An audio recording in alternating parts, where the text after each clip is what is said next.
Let us start our class today. I am just finishing the equation. I am finishing the equation which have the equations of equilibrium, which was half finished yesterday. But we have to do it from the beginning, and I'm going through as quick as possible. So far, we have used only rectangular coordinate axis or Cartesian coordinate axis. Now, but such a frame of reference is useful when the body under consideration is happens to be rectangular or has straight boundaries or like a prism or prismatic bar like this. But there are a lot of practice where our body whose stress is under consideration is not straight or like a rectangle or straight axis like this. For axisymmetric body, which may have a round shaped surface whose stress we have to calculate fast.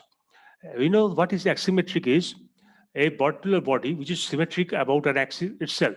What is meant by symmetric is, say, 2 points who are symmetric to each other, two neighboring points, you can say, who are symmetric to each other only when, if their distance is exactly bisected by a third line or a third plane, then these 2 points are said to be symmetric.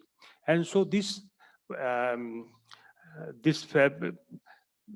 definition of symmetry applies to axisymmetric bodies like cylinder, sphere, or this type of body like this, where it is the axis is perfectly symmetric to the side of the body, or it has a constant radius throughout its length.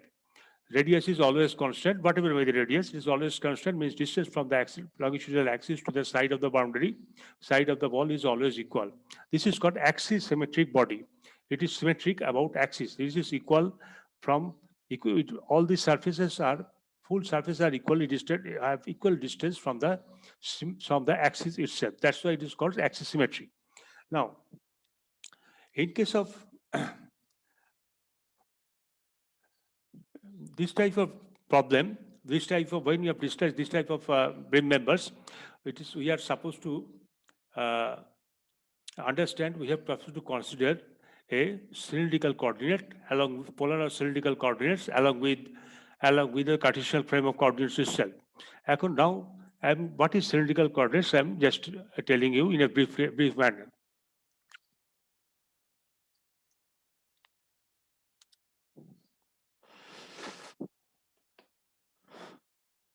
Here, we know that Cartesian coordinates or rectangular coordinates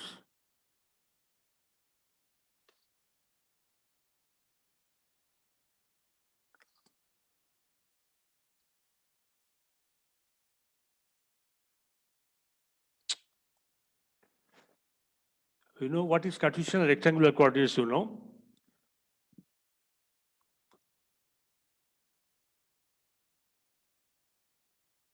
It's like this in 3 dimension. Say, this is X, this is O, this is Z, and this is Y. And you see, it is our custom that X is horizontal to the right, Z is not horizontal but coming towards you, and Y is vertically upwards. And O is the center origin or the center of the axis. That is the hard and fast rule here, but this is the common practice always we do. But what is the polar coordinates? Polar coordinates are like this.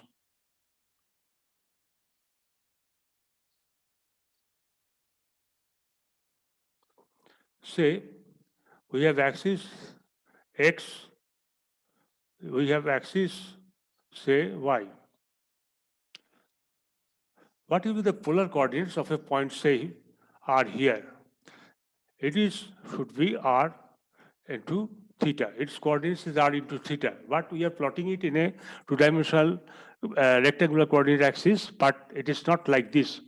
What we have to do, we are joining this thing, and this is the radius r.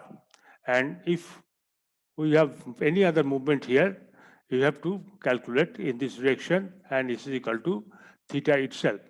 Not theta, but it is equal to theta itself here.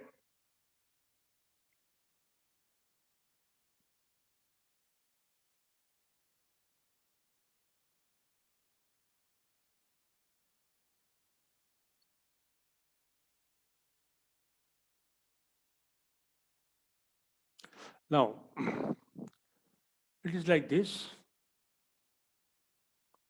and this is like this, and this is itself is theta. Now, let me do it again.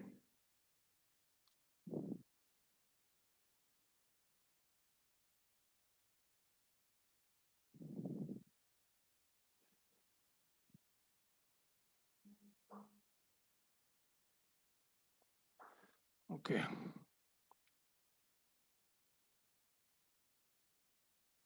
Now, it should come it here. And let us try and draw a line here for a point r,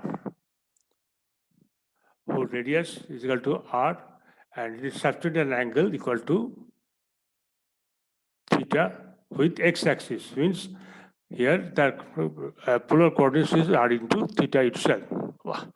So what is clear in this picture here is, here OX and OY, OX is horizontal, Y is vertical, and we are having a polar coordinates of a point in this XY plane is equal to r and theta. What is the distance of the point from the origin O, and theta is the angle of the line joining O to R from x-axis itself.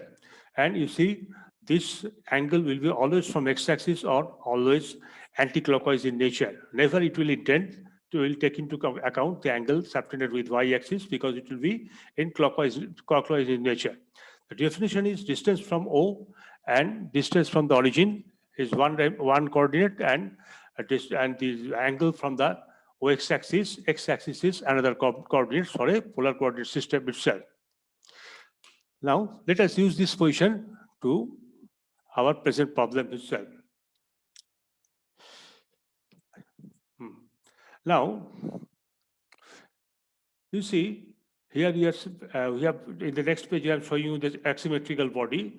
The axis of it is really taken as the z-axis itself. And the two other coordinates are r and theta, where theta means the counterclockwise of rectangular coordinate axis of a point P R Z. And r is the distance of the point from the center, and theta is the angle subtended with the x-axis itself. And Z is the third division. It is the longitudinal axis of this our body here. So here we are taking as the polar coordinate not only r and theta but also z. So here having the rectangular stress component as in a point is r theta z. So what we are doing, we have stresses along r, normal stresses along r, normal stresses along theta means along the axis or circumference. This is circumferential stress. Along sigma r is the radial stress. This is the circumferential stress, and sigma z is the stress along the length or along z-axis, means along the length of the beam or longitudinal stress. Theta, tau theta r, tau theta z, tau z r. It is as per our original convection of suffix, where we see it is on the plane. It is acting on a plane whose normal is theta. Means it is acting along the surface of the body, and its direction of action is towards the r. Positive direction of r means towards the positive direction of the axis of the symmetrical body itself. Next is theta. Now, what is that? It is the distance. I'm just repeating the matter. It is wrong.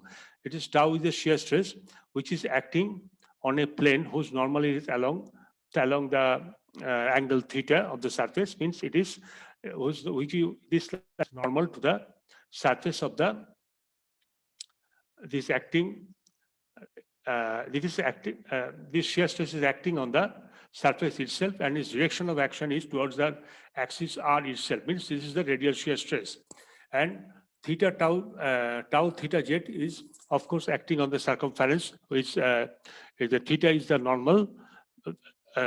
Theta is the normal over theta plane or on the surface of the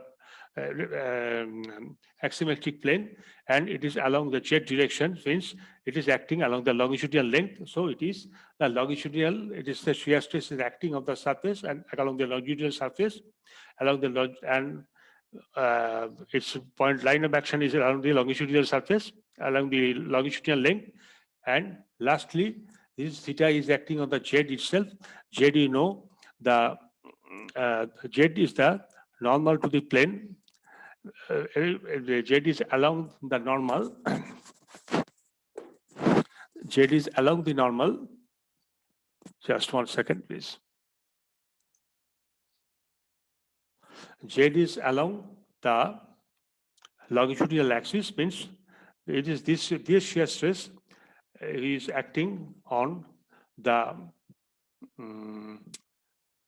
plane over which means over which the surface over which the axis is normal, means this is the plane which is forming both the two ends of the cylinder itself, and its line of action is normal to the direction R, means acting along the radius. So what we have is shear stress over the surface. In one case, it is along the radius, and one case is along the circumferences.